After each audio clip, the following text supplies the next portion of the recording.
Yo.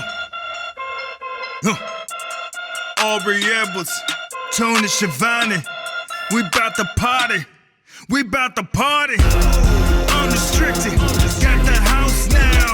We gon' turn it up. Welcome to another edition of AEW Unrestricted, the official podcast of All Elite Wrestling. I'm Will Washington, and I'm never alone on this show.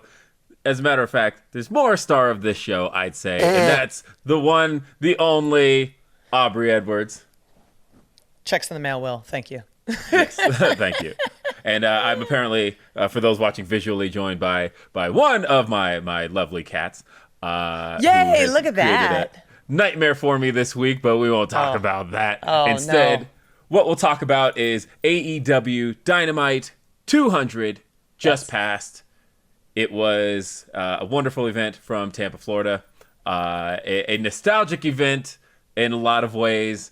And we talked a little bit about this on a previous episode of Unrestricted, but talking about really what went into this episode, what went into the 200 episodes of Dynamite. I mentioned before, Aubrey, you were a part of close to like 198, 97 episodes of the show. 197, I think, is where my like there had been two that I wasn't on. One, there was a guitar shot and I was kind of hurt, but I was still there backstage in medical recovering. And then there was another one that we had too many refs, but I was still backstage. So I had traveled for 197 episodes. I think the only one who had a longer streak than me was Paul, but he missed his first collision recently. So it's now the streak's been broken for everybody. That. Yeah, so he made it a little bit longer than I did. It was funny because I had to take some time off for some medical stuff. And then I went to Hawaii because if you're going to recover, you might as well do it on a beach with a fruity beverage. But I timed it specifically because I saw that we had the 200th episode coming up. I'm like, I don't want to miss that. One, it's our first time in Tampa. Two, it's such a huge deal, not just for Dynamite, but for AEW in general. And I think one of the things that really stood out to me with the timing of it was we were a couple weeks into Collision. We'd just gotten off our second Forbidden Door. We'd done this Canada tour. So to see what we were doing at episode 1 at the Capitol Arena in Washington, D.C., to have this crazy, oh my God, this one show where all we had to do was travel Tuesday through Thursday. And now, we've got this great partnership with New Japan Pro Wrestling. We've got a whole other live television show that happens on Saturdays on TNT, which is awesome. And if you're not watching it, you're doing yourself a disservice because some of the most incredible wrestling is happening on it. But yeah, it's wild to see, the growth of AEW in this short amount of time. And before we signed on to this, I think my favorite thing about Dynamite 200 is when we started advertising it was just that the old school color scheme came back. Yeah. Oh, I loved it. Yeah, that was one of those things where Toni was really holding on to that. Nobody knew about that. That none of us knew until it showed up on screen promoting it the previous week in Albany. I found Toni and I was like, wait, when were you going to tell us about the old splash graphics? He was like, I was holding on to that one. I was playing that one close to the chest, but I knew that was going to pop people. So no one got to know about that one. And so that was really cool when that showed up on screen. Yeah, the old graphics, there's such a nostalgia for that because I remember all of the anticipation for AEW Dynamite in those months leading up. And then when I remember nobody knew the name. There were rumors about what the name was going to be because, when somebody files a trademark, it's usually public knowledge. And so there was all of these, is it going to be called Dynamite? Is it not? And it was only 2 weeks beforehand that the actual name Dynamite got announced. And I remember that poster hit, the TNT poster. It had the color splashes all over it. And then it was actually Cody had posted the intro to the show 3 days beforehand. And we got to see the color bursts. And it was just such a unique look for professional wrestling. It hadn't been done before. And it always takes me back to that first period of AEW Dynamite when it was a brand new show and nobody was really sure what to expect of it. And that kind of brings me into what I wanted to talk about to start with, which is the first episode of AEW Dynamite, an episode I watched very recently. And I say watched very recently because I guess I'll give a little bit of inside baseball here. The episode we did in Albany, New York, which opened with, that was the Orange Cassidy versus AR Fox. Very few people notice this on Twitter. I tried to look for like things that people pick up on. Very few people notice this. That episode, the very opening of that episode, is modeled after the first episode of AEW Dynamite. It's literally, when we did the intro, and then it does the 3-shot of commentary. Then it goes to a video package, which we did the video package on the first episode of Sammy Guevara. This is the video of AR Fox, and then goes into the opening match. And the reason I wanted to talk about that was because that opening match on that first episode of AEW Dynamite was reffed by one Aubrey Edwards. Yes, it was terrifying. One, never having done live TV before. So there's that whole aspect of it. And I've touched on it a little bit on this podcast before, but like live TV as a referee is kind of like just super difficult because you're juggling a million different things all at once. You're trying to portray a character that is enforcing the rules. You're trying to help your wrestlers tell a story. You're relaying production cues. You're trying to just like focus and not be in the way of shit that is happening. And one of the things that was really great about Cody, and as I know that he was like trying to give all these people opportunities. So I remember distinctly being in a car and driving to the Capital One Arena. I think Dean Malenko was in the front seat. And like I get the format and I look at it and there's like my name is the ref. I'm like, oh, okay, cool. This is a thing. Fine. This is great. And at this point, like I think I'd signed my AEW contract like a month prior. So like I'm still just like worried that like I'm going to get fired constantly because I have no idea what I'm doing. I'm 2 years into the business. Like this is just terrifying. And like in that moment, it was just so cool to see. We had a sold out crowd. The boys put on this incredible match and the whole show was insane. We had the Jericho, the Inner Circle debut at that episode. The main event was crazy where we had Moxley come in and put Kenny Omega through a glass table. And it's just like, oh, this is our reality now. This is what we expect every week. This crazy friggin' show. Like it was nuts. As a fan, I remember coming out of that with that exact feeling of, oh, is this what I'm in for every week? All right, let's go. Let's go.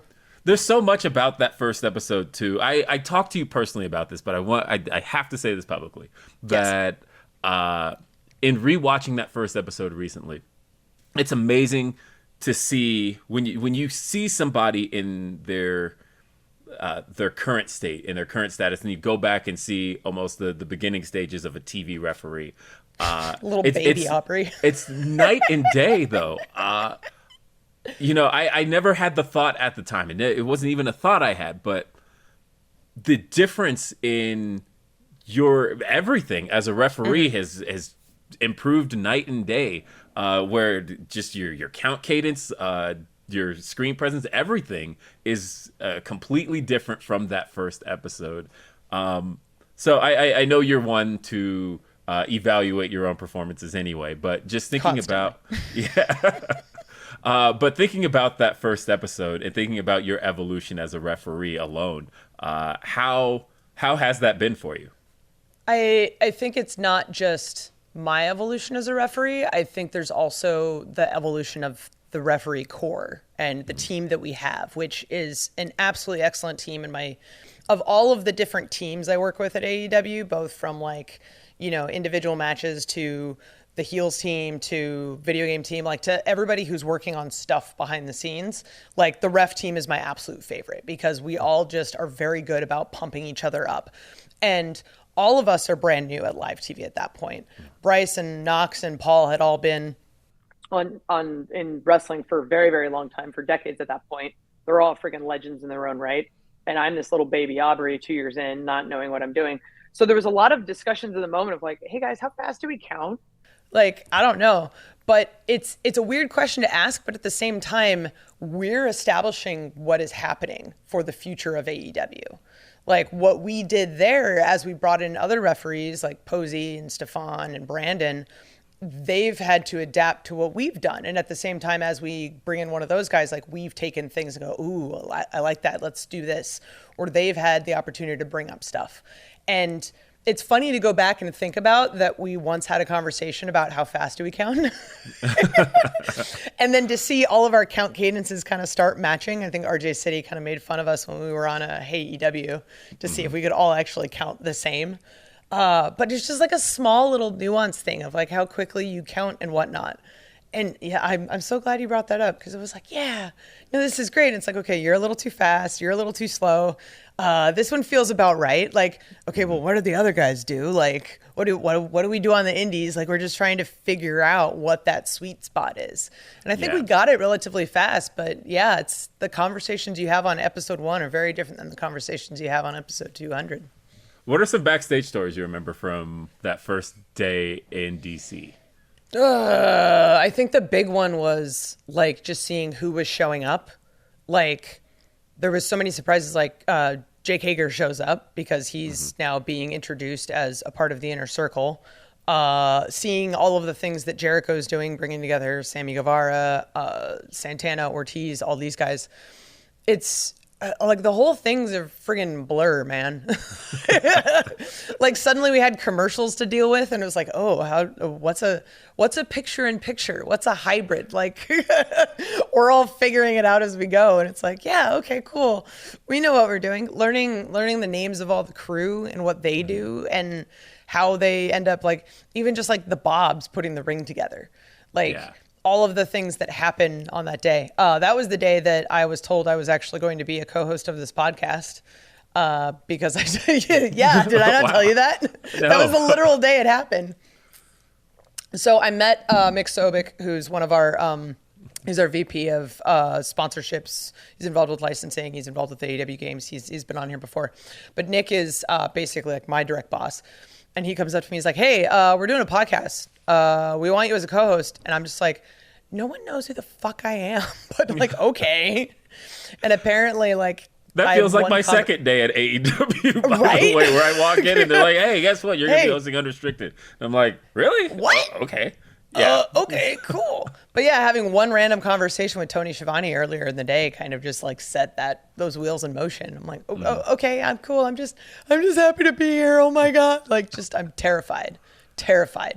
But so excited and so wonderful. And oh my God. Yes. I'm just going to say, oh my God, all the time on this podcast. No, but like, honestly, again, there's a lot of little things. Again, just having recently rewatched it because it is available. We just recently put the episode back out. It's on on-demand services, things along those lines. You can go back and watch on the TBS app as well, the first episode of AEW Dynamite. But Kevin Smith and Jason Mewes were also there. Yes. Yeah, that was cool. They were promoting the Jay and Silent Bob sequel, and which Chris Jericho was in. And so there was a lot of tie-in there, but the two of them were front row. They were also involved in a segment with the Hybrid 2, which, again, just all of that feels like a fever dream. But they were there. It's wild because I'm such a huge fan of Dogma. Same. So when I saw them, and I'm just like, at this point now, and this sounds very like egotistical, but like you're used to seeing random celebrities show up backstage who are just like there to help promote something or whatever. And I'm sure we'll get into this because there's been a handful. But like being such a huge fan of Jay and Silent Bob, and then just like, oh, they're literally like standing there and they're like fans of wrestling. Okay, this is cool. Do I say hi? Do I take a photo? Is this weird? I don't know what's going on. But then like they're involved with your show, and this is just your new normal. This is wild.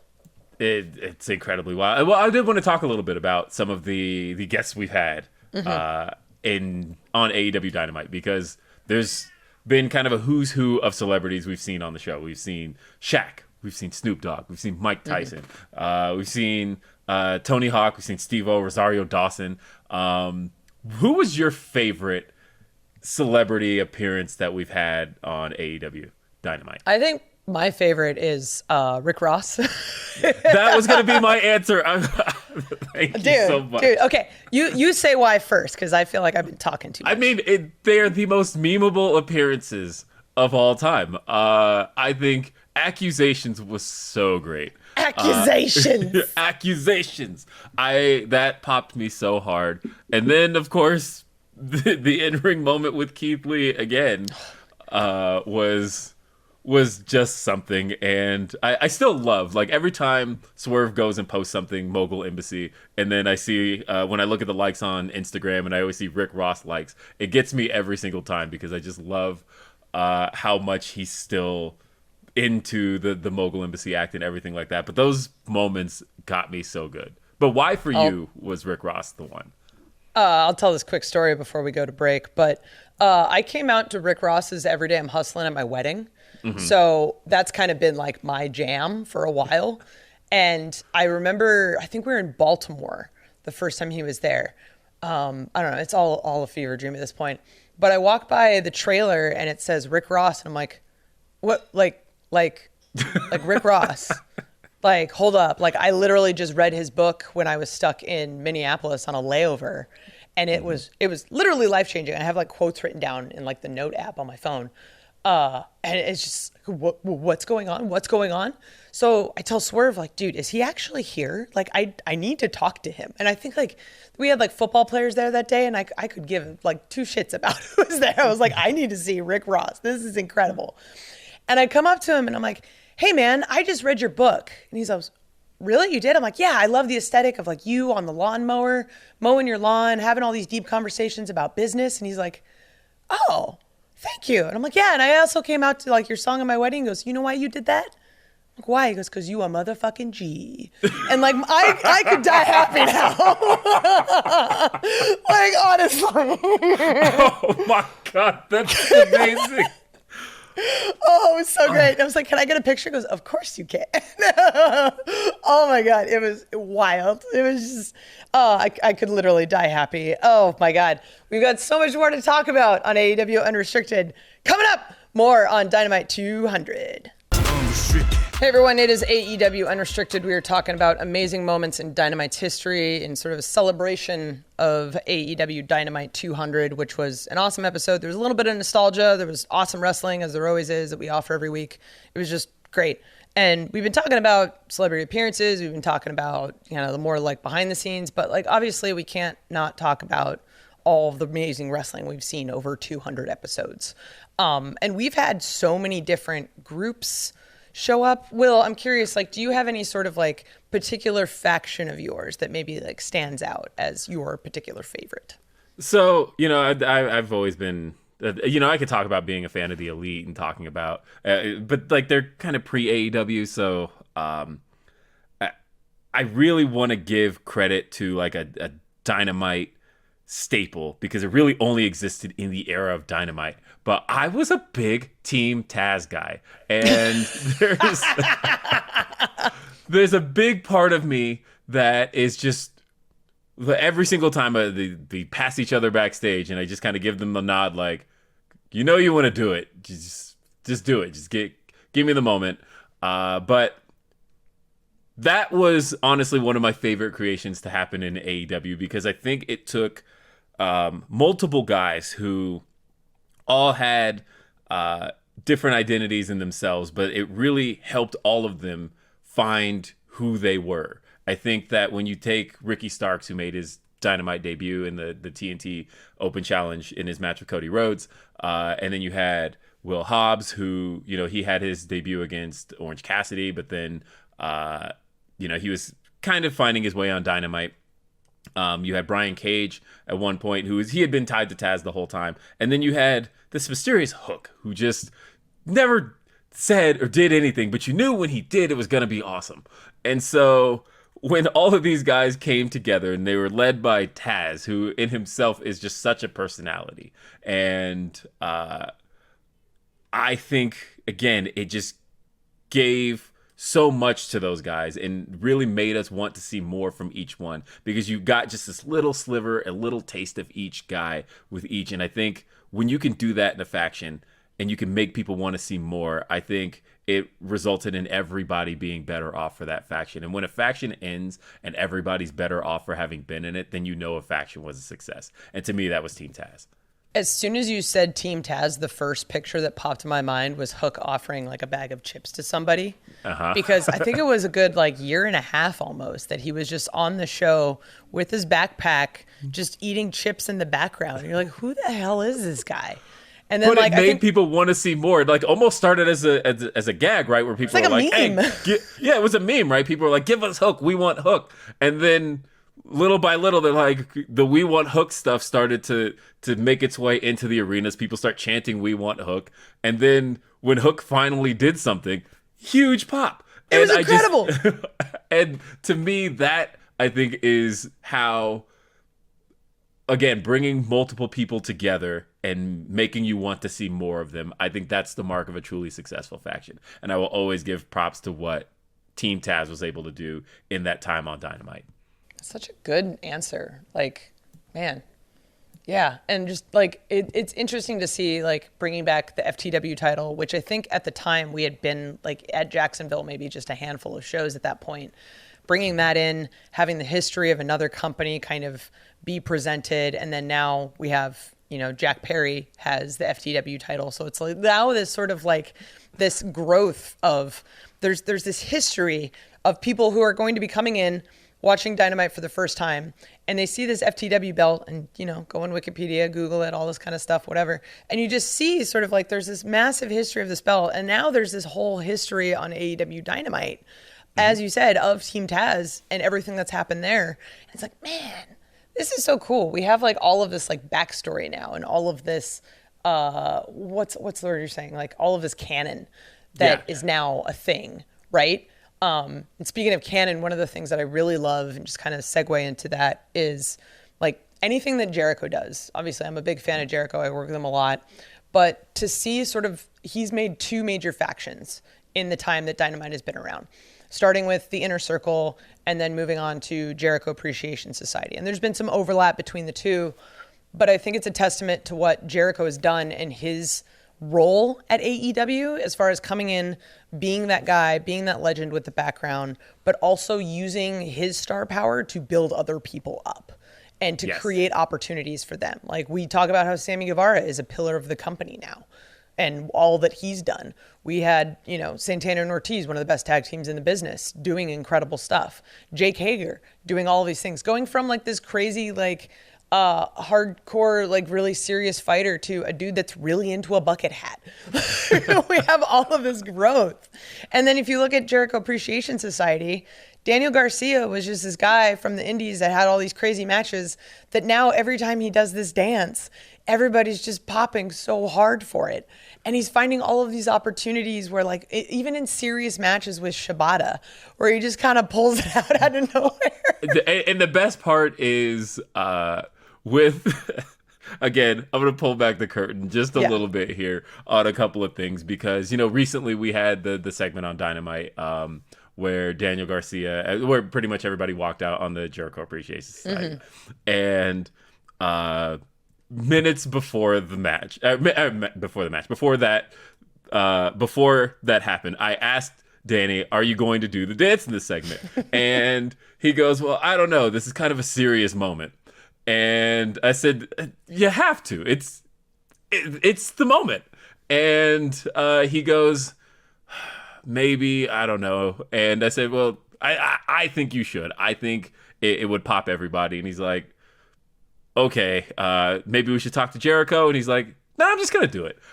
He said, I'm going to feel it. He said, I will feel it. I will feel the crowd, and if it feels like it needs to happen, I'm just gonna do it. And it was one of those things where you could see it in his face as he is staring face to face with Jericho as he's about to walk out on him, and he just does it, and the crowd erupts. And that, the fact that it has made it that big, that it has become something that people look forward to with Daniel Garcia. When people see him, you almost feel this anticipation as soon as he hits the top of the stage and he stands there, and people are like waiting, and then he does it and everybody erupts. That, I think, is the power of what the JAS was able to do for him, right? Because I think initially there was this apprehension, which there should be. They're a heel faction. They're people that when the faction initially came about and they're like, wait a minute, you're taking Daniel Garcia, a guy that we love to watch as a technical wrestler. We love this wrestler. Yeah, we love this wrestler, and you're going to make him a sports entertainer. And now I think he still has everything that makes him Daniel Garcia. I still feel like he's one of the best guys we've got in ring. But the fact that he's now got just that added bit of personality, there's that little bit that we knew he always had. Like if you've ever talked to Daniel Garcia, you know that he's got so much personality and that he's been able to now show that on screen, and on top of that, bring that into his in-ring persona and still be able to be a great wrestler, I think is a testament to what those Jericho factions have been able to do. Again, you mentioned Sammy Guevara. Sammy Guevara being tied to Jericho I think, gave Sammy Guevara a lot of what we knew of him personally. Like when you think about the first episode that we talked about earlier, in that match you refed, Sammy Guevara came out with the panda head, and he was the best ever. And then within a few weeks, this man's the Spanish God, and he is almost just this entire personality that we weren't sure we were going to get to know. And I think both of those factions can be looked at as a successful mark in Dynamite history. I want to touch on something that you said, just feel it out, which I think is something that is said so frequently backstage when we're talking about matches.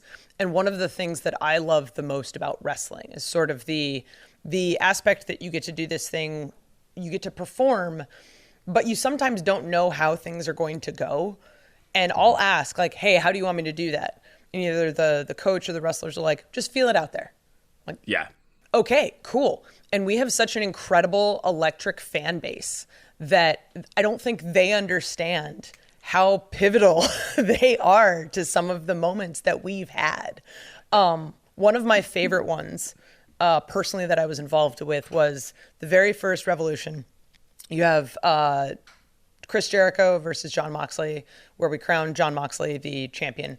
And there's that moment where I throw out the inner circle. And since you're peeling back the curtain, I will peel it back a little bit. We're talking about the match and we're going over it, blah, blah, blah, blah, blah. And Jericho goes, yeah, so then we're going to do this. And then this belt shot happens. And then you're going to throw out the inner circle. I'm like, okay, well, how do you want me to do it? Because you could just do like a quick little, yeah, but it's also a pay-per-view. So, but it's not my story. So I'm going to take their lead on it. Right. And Moxley looks at me and goes, go as big as you can. I'm like, excuse me? And then he just looks at me and goes, go as big as you possibly can. Like, okay, I got it. So you're feeling the crowd because in that moment you see everyone going like, yeah, throw him out, throw him out, throw him out. And you're feeling it and you're feeling it. Your wind up on that, by the way, it's one of my favorite things. I absolutely love it because talking to Ortiz after, like he ended up bumping on the apron when I ended up doing it. Yes. Not something we had talked about, but again, one of those moments where you just feel it. Like as I'm spinning, you sort of know my speed that I'm having. And as soon as I do that, yeah, he just bumps. And it's so good. It's a moment that you can't, it's lightning in a bottle. You can't redo it. You capture it and you feel it and you just know what that moment felt like, whether you were watching at home, whether you were in the arena, whether you're recounting it on a podcast, you just know how it feels. Yes. And that's just a huge testament to the amazing crowds that we've had at Dynamite, at all of the other shows, but just, oh, yeah, that's one of my favorites. Yeah, no, that's great stuff because your description of professional wrestling, I don't know if you've ever actually mentioned it on this show, and I feel like you should almost be the one to tell it, but I have stolen that in the time that I've known you, because whenever somebody asks me, oh, what do you do for a living? And I tell them professional wrestling, and they'll either go, oh, professional wrestling, and they go, professional wrestling. And when they give me that reaction, I'm always like, oh no, professional wrestling is, well, your specific description is, did you call it great American theater, was it? It's the true American performance art. Performance art, that was it, yes. And I use that very often because to me, there's nothing else like it in the world. There is no other form of performance art, of theater, where you can truly, as a viewer, as somebody in the audience, have that much of an effect on what's happening in front of you. Because, again, when you talk about feeling it, it is a case of when you hear that this audience wants something, sometimes you just got to give it to them. Or in the other case where you feel like they really want something, and in this case, you just got to snatch it from them. There's little things like that where professional wrestling is unlike any other form of entertainment on earth. It is truly my favorite form of entertainment. And it's things like that. Things where you, again, like you mentioned, the lightning in a bottle. It's something you don't get to do again. It's not like we're a touring act, but not in the sense of doing the same act over and over and over. It's you get it this one time, and this is the lightning in a bottle you're going to get, because the next time we're here, it's not going to be the same. And I just love that about professional wrestling. It's my favorite thing. It's so good. As you mentioned, I mean, the symbiotic relationship between performers and audience, it does not exist. I danced for over 20 years, and to do a performance and then have people clap after when they like it, like that's, people clap after a movie. Like, you don't get to impact what is actually happening in that moment. And being in the ring so many times where something's happening and you have a plan and you just have to stop and go, well, they want it. And you just, you just change course. It just happens. And you'd be silly not to, but that's one of those things that makes it great. Like, something works in this one city that may not work somewhere else. Someone works on a pay-per-view. Something works on Dynamite. Like, something works at the beginning of the card. Something works at the end of the card. There's so many little unique moments in time that affect what this thing is currently happening and how it's created. And there's so much more to talk about. We could do this whole podcast for probably like 4 hours, but we've got more to talk about coming up on AEW Unrestricted. It's AEW Unrestricted. Aubrey and Will Washington discussing Dynamite 200. It was an episode that was great, just like every friggin' Wednesday we have great wrestling. But this one in particular just kind of causes us all to look back and have this nostalgia and see all of the growth that we've had. And we can't talk about Dynamite without talking about the pandemic, because that was it was a long period of time, very long. But looking very back long. at March 18th, 2020 to July 7th was the first show back on the road. I knew you were going to know those dates. I knew you were going to know those dates. But yeah, to think like it had been that long, but in looking back at it in hindsight, it blew by in an instant. And I think that the current iteration of Dynamite would not exist without all of the things that happened during the pandemic. So there was this unique, and people have talked about this at various lengths, but there was this unique camaraderie that existed that I don't think quite exists today, because all of us were going through this thing that was happening in the world at the same time. And the world was a scary place, but we were all coming together, having these incredible shows, recording dark until 2 a.m. in the morning at Daly's Place, and it's freezing outside. You think it's Florida and it's going to be warm, but it's actually like 22 degrees when it's 2 a.m. and it was freezing. Oh, as a viewer, we could see those, especially on Winter is Coming. You could see the little space heaters at ringside. Oh yeah, we had the tubes coming up. Yeah, we could see those. You could see them. But like, there's so many things that happened during the pandemic that I think we all just kind of forget about. Like, as you mentioned, Winter is Coming, Sting debuting out of nowhere. We had, the Brodie Lee debuting, and then his unfortunate passing. We've had, dog collar match leading to his tribute show. We had the very first Blood and Guts was during the pandemic, which I think for me is the moment that stands out the most, because that was sort of the one where we had the most fans back up until that Double or Nothing that we had, where we had the sold out crowd. But that was just, to touch back on the last segment, that feeling was unreal. To be standing on the steps on the heel side of the cage as Inner Circle came out, and you just feel this wall of just sound hitting you. It's like audio has become physical. It's literally hitting you. And it's this incredible moment. And I don't think we would have gotten there without everything that we had been through. There's this amazing line that happened in Dinner Debonair with MJF and Jericho, where they mentioned the fourth floor, and it totally passed over everyone's head. And backstage, all of us are watching it, and we're just all rolling. Because this thing that is very unique to us during the pandemic, where after the shows, we would all get together, and there was this fourth floor of the hotel we were in where we would all hang out, party, whatever your drink of choice may be, whatever your food of choice may be. People are door dashing stuff, and we're all coming together as a team. And I don't think it's something that we could do now. Just our roster is massive. Like we're kind of split between shows a little bit. And as soon as Jericho mentions that, it was, to me, such a pivotal moment of like, oh yeah, this is like, we're peeling back the curtain. People don't understand how much we're peeling back the curtain in just that single line.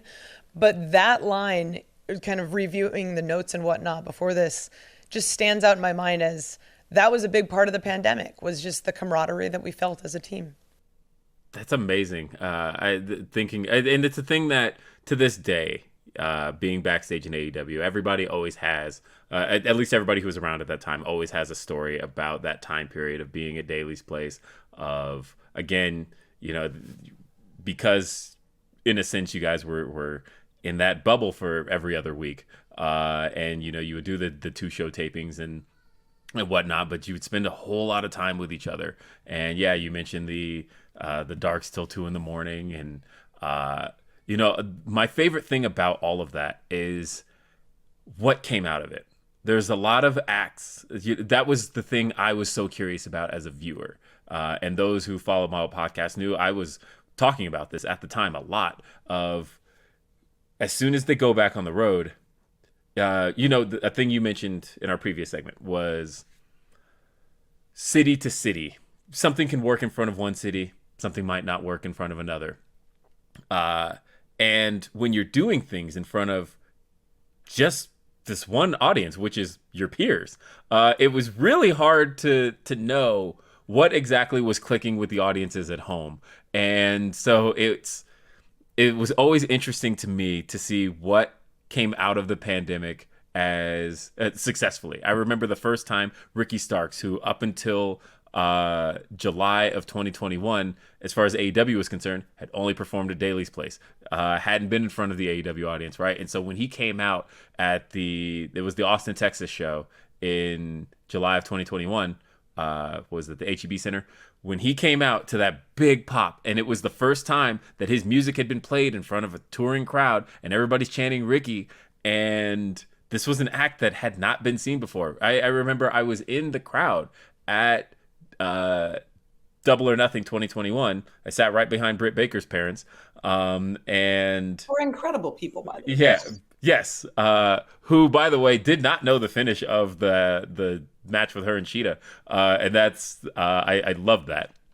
But when sitting there, the thought I felt so good for Eddie Kingston when Eddie Kingston came out. And again, this was a guy who we had seen for the last year, but it had all been in Daly's place and without this full crowd. And when he came out and he got this big pop, and then he's in the ring and the crowd's chanting Eddie, Eddie, Eddie, and I just thought, my God, this is a testament to what's worked and just what hasn't. And I just loved seeing that. I loved seeing what kind of successes could have been created without an audience, and then you put it in front of an audience and they feel it, and they wanted to almost show you that we love this, that this was all stuff that got us through a really tough time. So something specific that happened on Dynamite 200, calling back to the pandemic, was the main event of episode 200, Toni Storm, champion, versus Shida, and Shida reclaims the title for the second time. And I had forgotten that her whole reign had happened at Daly's place. Yes. And as soon as she wins it, she goes on Twitter and says, and I did it in front of fans. And it was one of those like, whoa, this is wild. Like her whole title reign is going to feel different than the last one, because Absolutely. she has this element that she didn't have last time. Like, yes, we have our peers. Everyone remembers Austin Gunn screaming at the top of his lungs for 6 hours, constantly just trying to get people excited, which was very, very helpful. I don't think we could have done what we did without him. But to have Shida's whole reign happen with only maybe a 10% audience at most, and then now we have a full arena, and to have the incredible match they did, which was, I think, was over 15 minutes. And it's having Shida win that title in that moment, I think, was the best way that we could have ended Dynamite 200. Everyone felt good about it. Everyone loves Shida. We've seen her growth as a wrestler. We've seen her growth as a person. I remember the first conversation I had with her at the very first Double or Nothing, and we had such a difficult time talking because she knew very little English. So I'm working with Kenny, I'm working with Michael Nakazawa, trying to like figure things out and make sure that we're all working the same. And now she's just her English is incredible. She's so sarcastic at times that it's funny. Yeah. No, she literally, she said to me what I was talking about something. I brought up just an old wrestling memory, and she just looked at me and she's like, "Is your head filled with anything other than professional wrestling?" It's so funny. I was like, no, it really isn't. But no, she's great. That moment in particular, thinking about, as I remember feeling, she again was. She and I have talked about the fact that going into AEW and the launch of AEW, Hikaru Shida, if you've ever followed her career prior to AEW, prior to Dynamite, she was a heel in Japan. And so the Hikaru Shida you know today is truly of AEW. And when the personality you see when she hits the ring, that is an AEW product in a sense. And thinking about how when she first, she was part of the first Double or Nothing, and then when she made her Dynamite debut against Shanna on, I think it was October 30th, 2019, when she had that match. You just know that. Yeah. When she had that match, that was her first Dynamite match, and you could feel the crowds really getting into her, right? Like every single subsequent Dynamite match, she had a match with Britt Baker, she had a match with Chris Statlander. She kept having these singles matches on Dynamite, and with each passing one, she kept getting more and more popular with the crowds.